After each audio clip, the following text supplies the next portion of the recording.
नमस्कार साथियों, जय हिंद।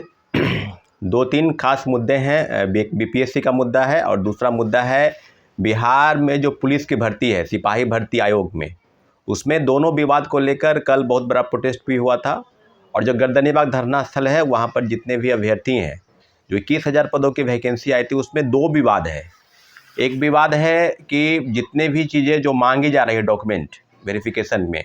अब द्वितीय फेज में जो है फिजिकल होना है, लोगों को फिजिकल के लिए बुलाया जाएगा, लेकिन उसमें एक विवाद जो है एनसीएल है। एनसीएल जो नॉन क्रिमिलियर जो सर्टिफिकेट होता है, उसमें है कि जो केंद्र सरकार द्वारा ईबीसी का है और किसी भी राज्य में दो ओबीसी अदर बैकवर्ड क्लास में दो BC1 और BC2, तो ये दोनों मुद्दे पर, और ईडब्ल्यूएस जो समान वर्ग के छात्र हैं जिनको 10% का आरक्षण जो है माननीय उच्चतम न्यायालय द्वारा दिया गया है, इन दोनों विवादों पर एक तरह का सामने से जो चीज़ें सामने आ रही है, उसमें एक है कि आपको ईडब्ल्यूएस सर्टिफिकेट 2022-23 यानी जो करेंट इशू है, करेंट सेशन है उस समय का, फाइनेंशियल ईयर उस समय, और एनसीएल जो नॉन क्रिमिलियर सर्टिफिकेट है, ये दोनों विवादों पर काफ़ी गंभीरता से जो सीएसबीसी के चेयरमैन हैं, इन सारी बातों पर उनको स्पष्टीकरण देना चाहिए था। परंतु प्रेस कॉन्फ्रेंस के माध्यम से उन्होंने जो कहा है उस पर पूरी तरीके से स्पष्टीकरण नहीं आ पाया है कि क्या एनसीएल का विवाद, ईडब्ल्यूएस का विवाद, इस तरह का चीज़ सामने आया है। मुझे लगता है कि 90% छात्र ऐसे हैं जो एनसीएल, जो अगर उनको नॉन क्रिमिलियर का रिजर्वेशन चाहिए था तो उन्होंने एनसीएल, और ईडब्ल्यूएस का जिनको चाहिए था वो उन्होंने ईडब्ल्यूएस को टिक किया है। तो एक तरह से उन पर कहीं ना कहीं इस तरह का खतरा, और उनके दिमाग में भी इस तरह की चीज़ें चल रही है कि अगर हमने सर्टिफिकेट के लिए या हमने आरक्षण का जो दावा किया है, उस आरक्षण के लाभ पर क्या सीएसबीसी कोई विचार करेगी, क्योंकि इस तरह की चीज़ें सामने हो रही है और विचार करने की ज़रूरत है। क्योंकि जो छात्रों और अभ्यर्थियों के हक में है, जो पक्ष में है, उस पर सीएसबीसी को संज्ञान लेने के, इसके पहले भी आपको याद होगा कि 1275 पदों की जो वैकेंसी दरोगा की आई थी, उसमें भी एनसीएल ईडब्ल्यूएस का विवाद था। और उसके बाद जब वैकेंसी के बाद उपरांत जब सर्टिफिकेट के वेरिफिकेशन की बात आई थी,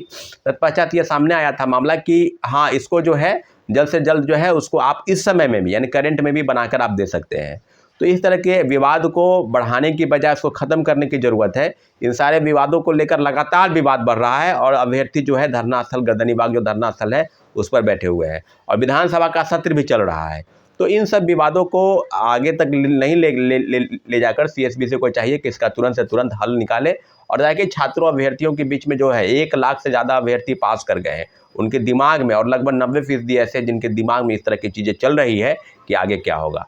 तो साथियों, दूसरे तरीके से विवाद जो है वो है बीपीएससी की 70वीं सिविल सेवा परीक्षा पे और नॉर्मलाइजेशन को लेकर जो सामने आई थी बातें, आपको याद होगा इसके पहले भी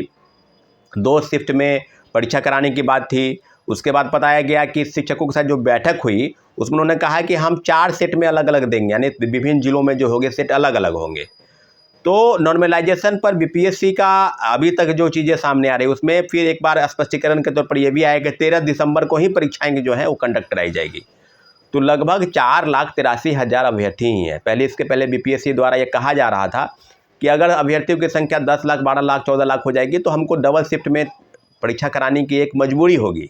उसके बाद कहा गया कि 7 लाख, 8 लाख। अभी जो संख्या है वो 5 लाख के ही नीचे है, लगभग 4,83,000।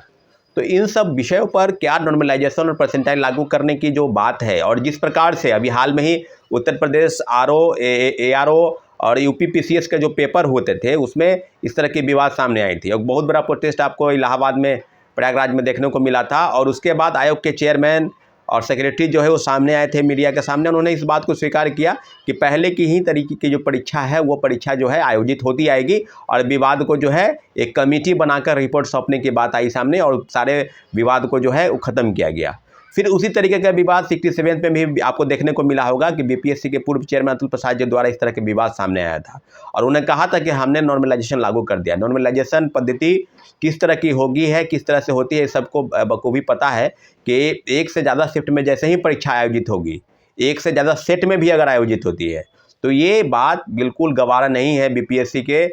उन अभ्यर्थियों को जिन्होंने आवेदन किया है। और पूरे देश के स्टेट पीसीएस में मात्र 1 शिफ्ट में परीक्षा आयोजित होती आ रही है। तो क्या नॉर्मलाइजेशन पद्धति द्वारा इस तरह की चीज़ें फिर शिक्षकों को कॉन्फिडेंस में लेना, और कई शिक्षक भी ऐसे हैं जो इस बात को कह रहे हैं कि हमने नहीं कहा है, कुछ शिक्षक कहा है कि हमने इसको सपोर्ट भी किया है, कुछ शिक्षक कह रहे हैं कि विरोध कर रहे हैं।